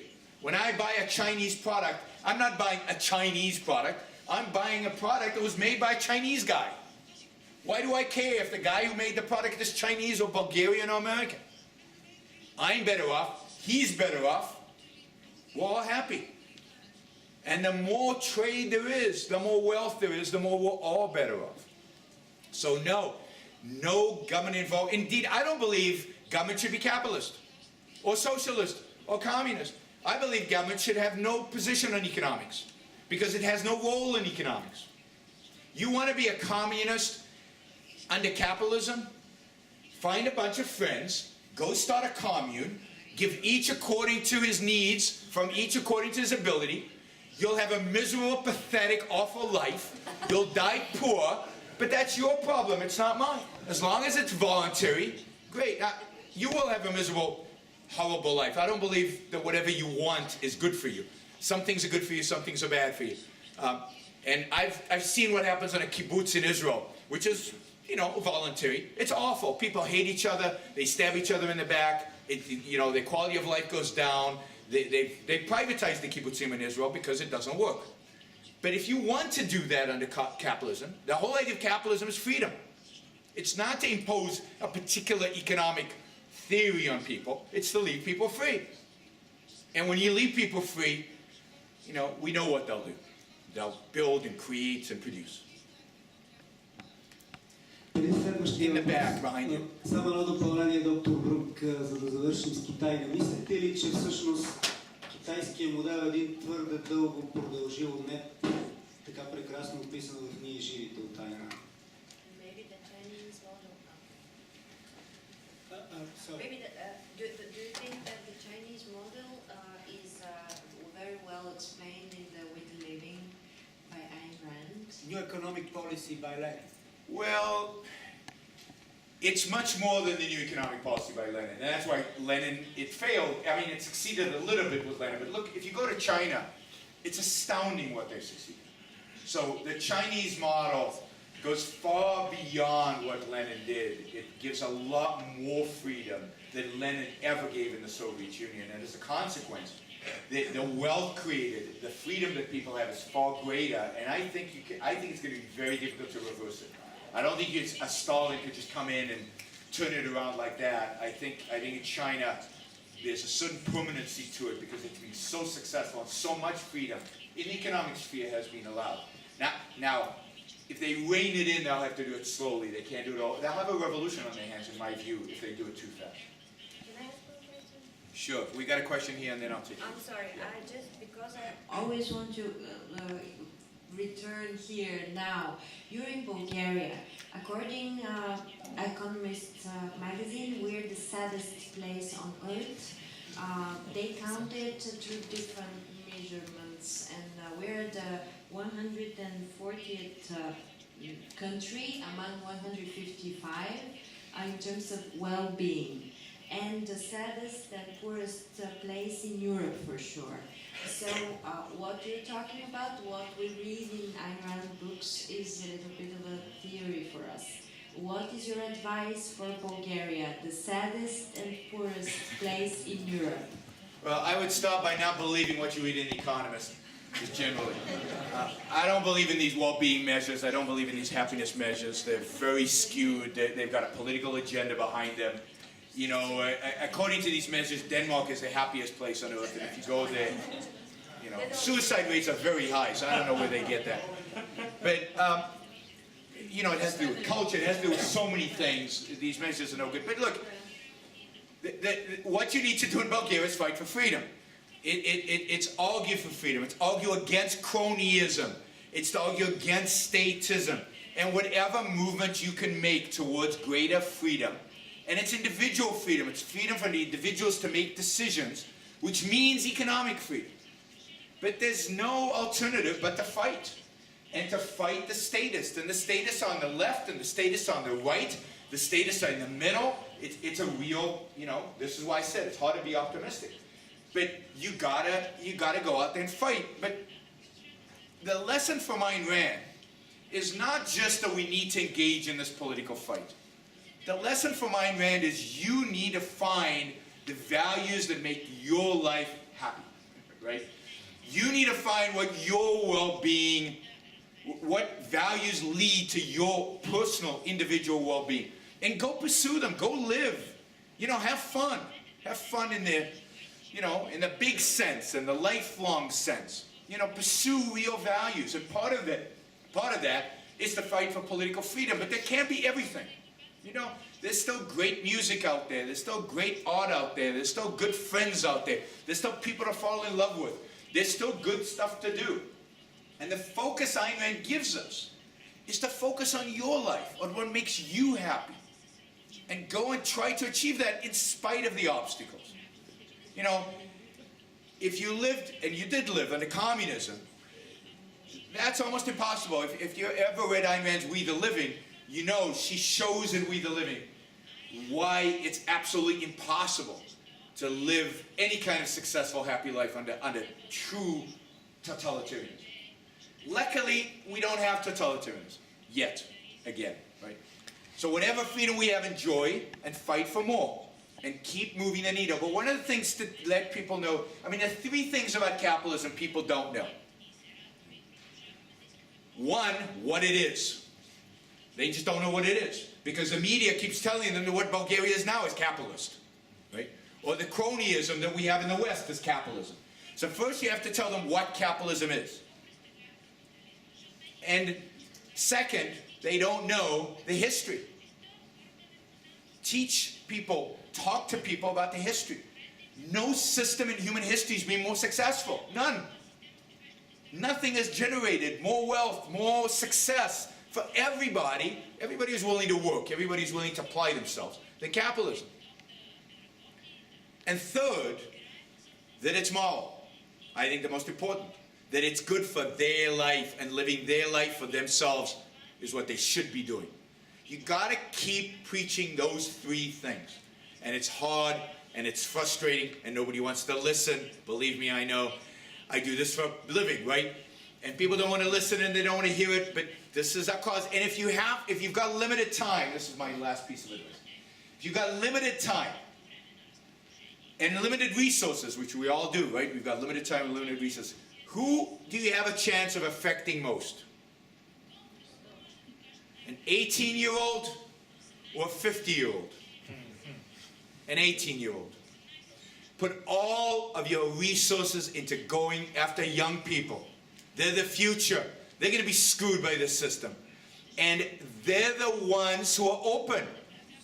It's biology. Those hormones kick in at 15, 16, and they don't want to accept anybody, right? They don't want to accept their teachers. They don't want to accept their parents. They don't want to accept the truths of the elders. They're open to new ideas. This is why Айн Rand's books sell to young people so well. Get young people engaged in these ideas. They've got their whole life in front of them. Tell them, yeah, that's a great thing. They should achieve happiness, success, prosperity with their life. So go after young people in Bulgaria, go after young people in every country that you can, and try to convince them that their liberty, their freedom is good for them. They should take responsibility over their own life, over their own happiness. They have a chance to achieve it, and that part of achieving it is fighting for freedom, is fighting for capitalism. Thank you, Professor. I was persistent. As much as I admire what America has achieved,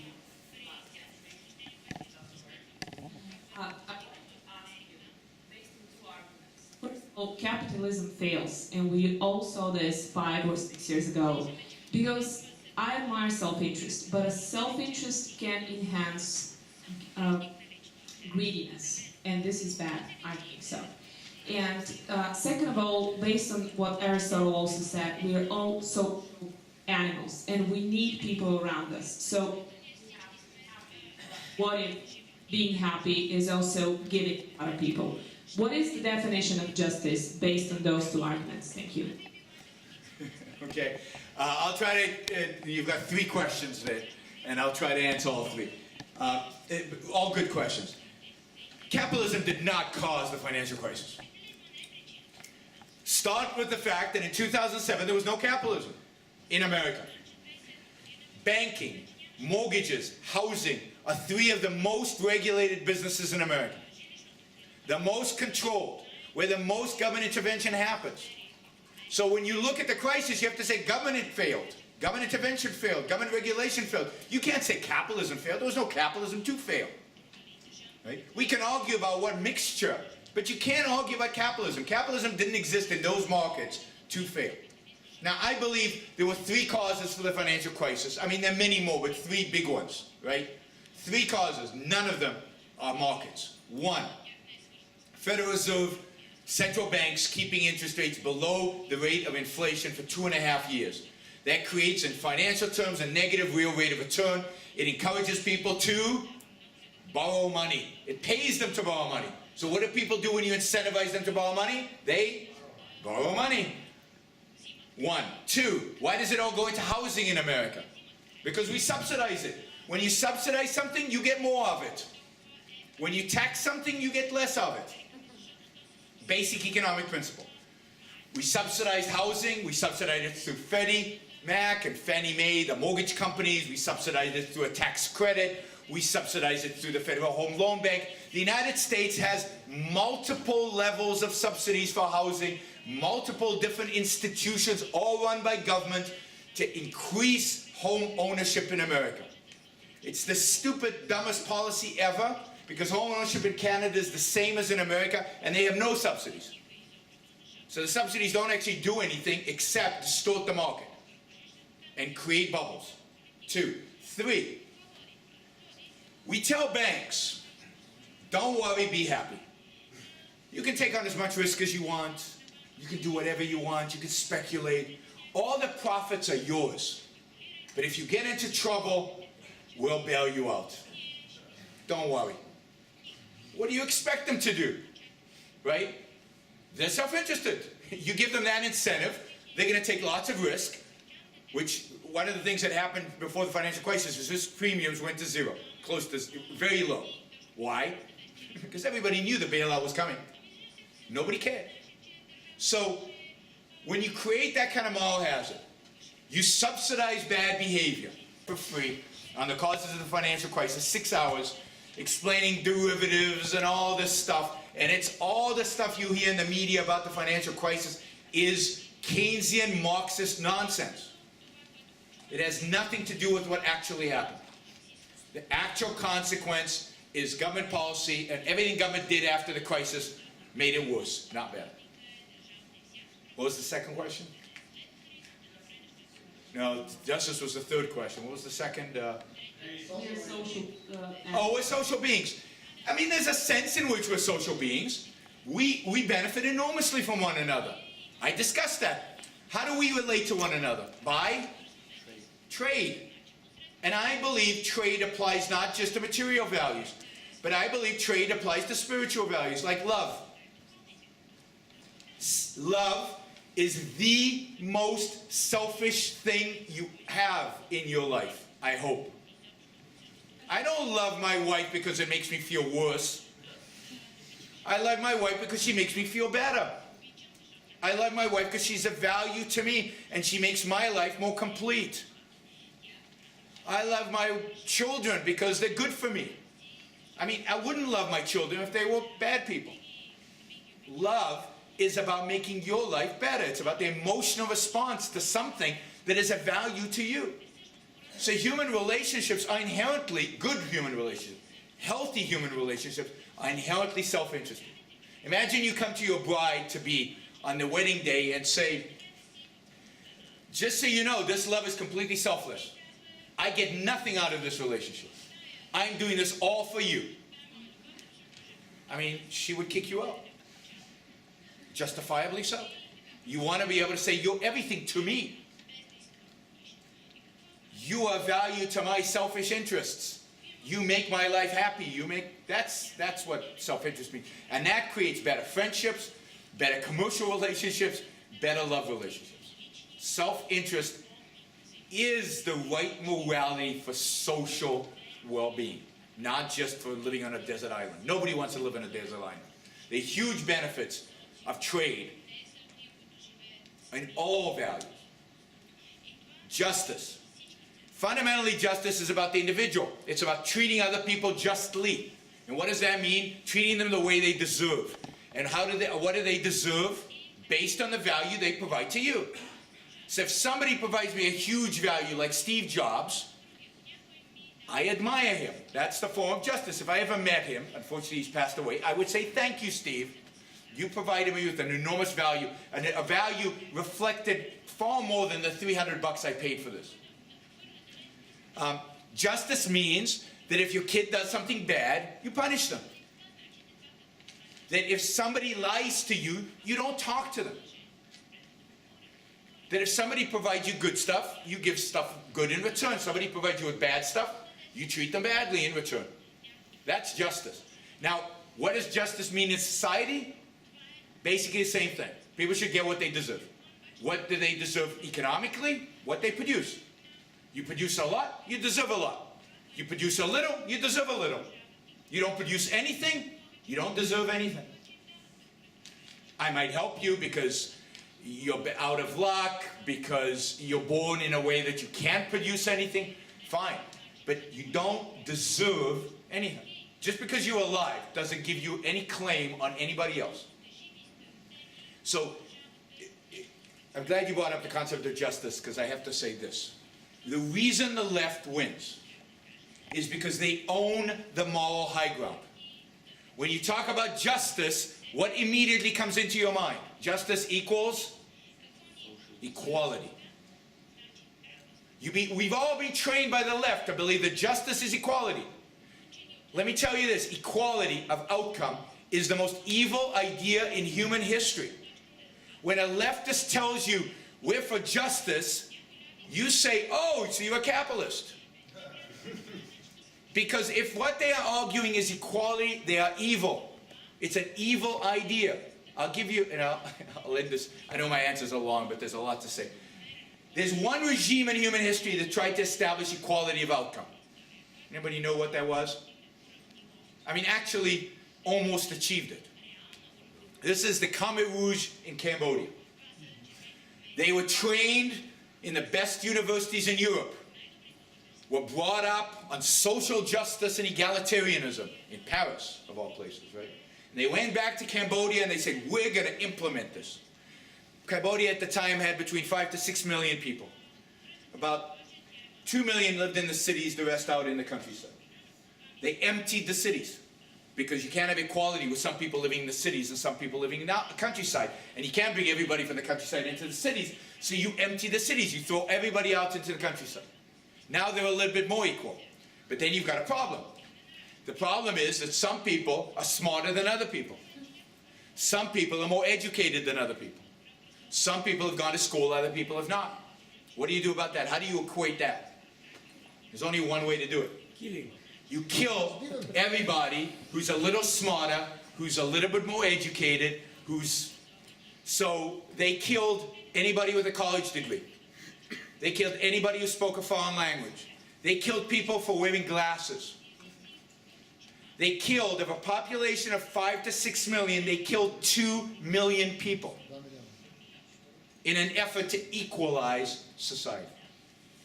You want a simpler example? How do you make me and Michael Jordan, or Michael Jordan equal in basketball? How do you make me and Michael Jordan equal in basketball? Killing Michael Jordan. The only way to do it is to break Michael Jordan's legs and arms, because I'm a pretty bad basketball player. That's what you have to think when you hear equality of outcome. When you hear egalitarianism, you think of breaking Michael Jordan's arms and legs, because that's what taxes are. Taxes are breaking businessmen's arms and legs. That's the same thing. Redistribution of wealth is force, just like breaking somebody's arms is force. So equality is not justice. Justice is getting what you deserve. In an economic perspective, it means based on how much you produce. Your economic value. Don't give the left the moral high ground. Challenge them on justice, on fairness, on all these concepts. The only equality worth fighting for is equality before the law. Equality of rights. We all have a right to our life, liberty, property, and pursuit of happiness. That's the only equality that matters. Последен въпрос. Петко. Окей, нека да са два. Петко е нашия... Last question? Second. Two questions, one there and one here. Go ahead. I'm impressed with everything you said, your presence, your skills and everything. Anyway, if capitalism is actually such a great thing, why the capitalism is not succeeding in Africa? In where? In Africa. I mean, over there you have, let's perceive that Africa was a blank page. No, I get it. All the people there were equal and so on. Why, based on the trade, on the fair trade, there is no success over there in anything? So, to the extent capitalism is being tried in Africa, it is succeeding enormously. There are countries now in Africa that are embracing capitalist ideals, and they are the only countries in Africa that are doing well. The reason capitalism was not embraced in Africa, was not embraced ideologically in Africa, is because the colonial powers, when they came to Africa, taught them, what did they teach them? What was the ideology that the Africans learned in school when the French and the British and the Spaniards and the Portuguese were there? Fascism and socialism. So when the colonialists left, what kind of governments did Africa embrace? Not capitalism. Socialism. They all embrace socialism and a fascist form, right? Socialism is a fascist form. With dictators who brutally oppressed their people, stole the wealth. And now, finally, they're kicking out the dictators, and they're starting to embrace more liberal, more pro-free markets ideas, and there's evidence, beginning to be evidence, that Africa is starting to recover. But look, capitalism is a huge cultural achievement.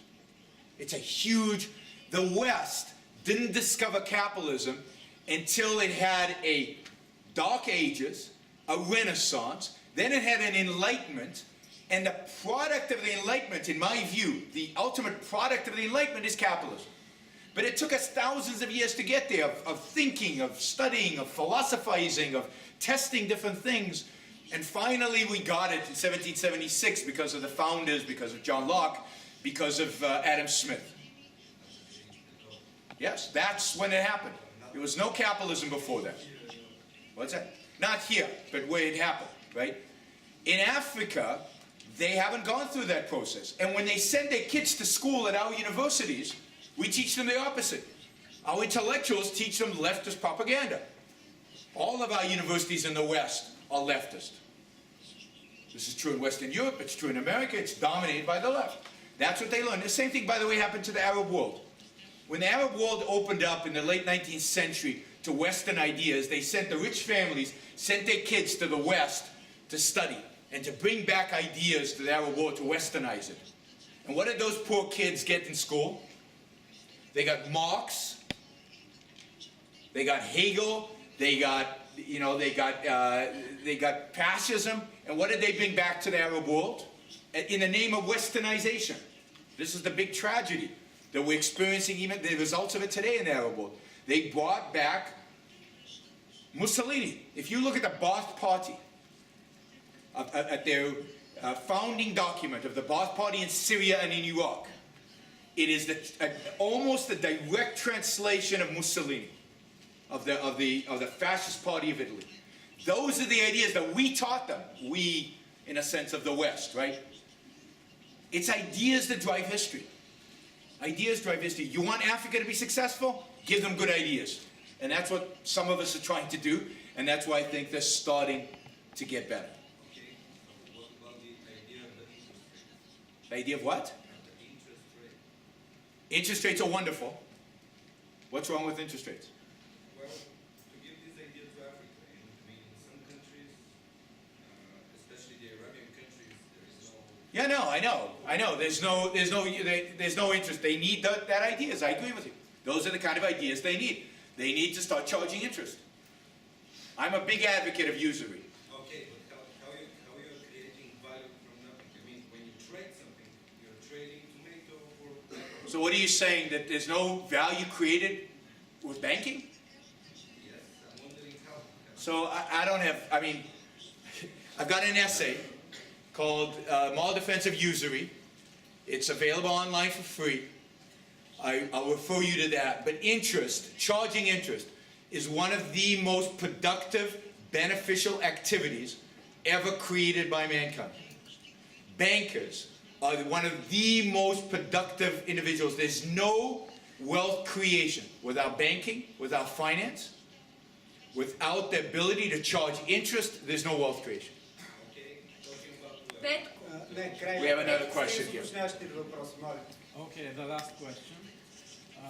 We know that big government creates large groups of dependent people, and the bigger the government, the larger those groups are, and the more dependent they are. Yeah. And those people vote for big government, so it is a sort of a vicious circle.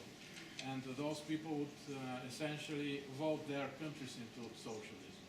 So do you see a way out of it as long as we have universal suffrage? And the wider question would be then, is welfare state actually compatible with democracy? So I don't believe in a welfare state, and I don't believe in majoritarian rule in pure democracy either. I think they're both wrong. So the question is, as long as people are getting goodies from the government, welfare from the government, won't they always vote for more goodies, right? And therefore, if a larger and larger and larger percentage of the population are getting stuff for free, won't they always vote for the welfare state? How can we ever move towards capitalism if that's the case? It's a great question. Who are the biggest victims of welfare? Who is the biggest victim of welfare? In my view, it's the recipient. It's the person who gets the check. It's the people who depend on government. They are victims, and we need to tell them they're victims. They're enslaved by that check. Their life is taken away from them with that check. Because how do we as human beings flourish? How do we succeed as human beings? How do we attain self-esteem and happiness? By working, by creating, by producing. If you don't work, if you don't produce, you will never be happy. You will never live a life, a flourishing life. If you don't take responsibility for your own life in the economic sphere, you will not take responsibility over your life in any other sphere. You will spiritually die. One of the reasons socialist countries are sad is because the people are sad, because they're not gaining the passion, the fun of building stuff, of creating stuff, of working for a living. If you're a bricklayer, the most simplest job in the world, let's say, right? You're a menial worker that just lays bricks in buildings. But you do it well. And every day you go home and you know that you're feeding your family. And it's your effort that is resulting in them being fed. That you're taking care of the people you love. That your life does not depend on other people. You're not stealing. You're not taking from others. You will be proud. You will have self-esteem. You will be happy. You can be as happy as a rich person. Happiness is not a function of wealth. Happiness is a function of knowing that you're taking care of yourself, of having that self-esteem. When we give people checks, we deprive them of that. We deprive them of having a job. We deprive them of the feeling of pride that comes from taking care of themselves. And that is a tragedy. The biggest mistake we make is not going to poor people and explaining this to them. We've got to educate. There's no way around this. If we're going to win, we have to convince poor people it's in their self-interest to win. Now, you can also make the economic argument. Poor people are wealthier under capitalism than they are under socialism. Much wealthier. You'd rather be a poor person in America than a middle-class person under socialism. Poor people in America, 87% of them have air conditioning. 87. 95% of them have cell phones. Almost all of them have automobiles. The annual income of a poor person in America far exceeds the middle class in many, many, many countries in the world. And that's in a country that's not fully capitalist. If America was capitalist, they'd be much better off. So I think we need to go to the poor people. I think we need to go to the people who are dependent on government and tell them it's not in their rational, selfish interests to continue getting money from the government. That they should be demanding freedom. That they should be demanding a job. That they should be demanding a job in the sense of a free market that produces jobs. That they should stop being dependent. They won't hear this. Well, but that's why you have to get them young. You see, when young, poor, rich, middle class, doesn't matter. We're idealistic when we're young. A poor young kid wants to make the most of his life. It doesn't matter that he's poor. You gotta get them when they're young. Yes, when you're 30, you become cynical and you don't believe anything anybody says and you just want that check and to sleep around and not do anything with your life. But when you're 18, when you're 16, when you're 20, you still got fire. You still want to make the world a better place for yourself. That's when we gotta get them. And if we can get them, and I would say we gotta get the free market message into poor schools. We gotta get them into poor districts. Middle class and the rich, we can get to them later. We should start with where they really need us. These are the real victims. People are talking about, there's a country right now that's considering imposing a minimum wage. It's a big political battle. Germany, I just read. The coalition negotiations in Germany are being held up because one of the political parties wants to have a minimum wage. And now everybody's for a minimum wage. This is wonderful. Minimum wage is wonderful, right? It's horrible. The European Union project called minimum monthly. What is Pure communism. Who suffers? Who is the victim of a minimum wage? I mean, there are many victims. The business owner has to pay more than he wants to pay. But who suffers throughout their life from having a minimum wage? The least skilled, the most poor, the young. Because they're priced out of the market. If you can produce only $5 an hour, that's how much you produce, and the minimum wage is $10 an hour, nobody will hire you at $5. Nobody's going to hire you to lose money. So if you can only produce at $5, you'll never have a job. You'll never earn the skills to be able to make $10 or $15 or $20 or $1,000 an hour one day. You'll never gain the self-esteem. You'll never feel a sense of pride. You have now institutionalized you into poverty. We've now made sure that there's an underclass of young, unskilled kids who will always be poor. And indeed, countries that have high minimum wages have high unemployment rates among unskilled young people. In America, this is true in the inner cities. Black, Hispanic kids, unemployment rates are 25% in America. Why? Because of the minimum wage. If we did away with the minimum wage, there would be businesses that would hire them. And yes, they would make very little money. But that's how you begin in life. You make a little bit, you learn skills, you make a little bit more, you learn skills, you make even more. But if you don't start, you never gain the skills, you never succeed. This is true slavery. The socialists are the slave drivers. They want to enslave us to the government. They want to destroy our lives. They're against justice. They're against everything good.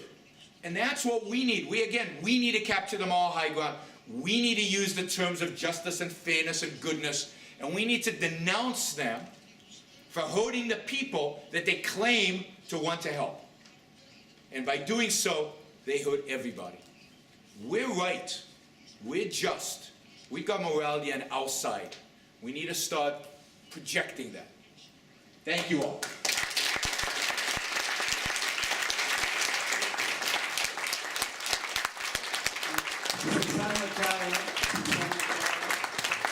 Искам да благодаря на доктор Брук за вдъхновяващата реч, за нещата, които ни каза и които се надявам да останат и тема за размисъл у нас, и да му подаря първата издадена на български книга на Айн Ранд, Изворът, като спомен за неговото дословно.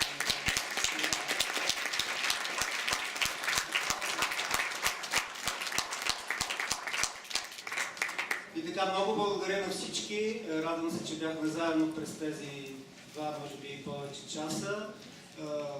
Така, мисля, че следващи срещи ще бъдат също полезни. Още веднъж от ваше име бих искала да благодаря на доктор Ярон Брук. Само да ви кажа, че книгата, която виждате, всъщност вече не я виждате, но неговата книга може да бъде намерена в библиотеката на Института за пазарна икономика. Института, на който честитим 20 годишнината от създаването днес, всъщност най-старата пропазарна организация в България. Бяха тук някои хора и сигурно тръгнаха на тяхното торжество. Надявам се заедно и с общи усилия наистина да подобрим живота си и този на нашите деца. Благодаря ви още веднъж, че бяхте.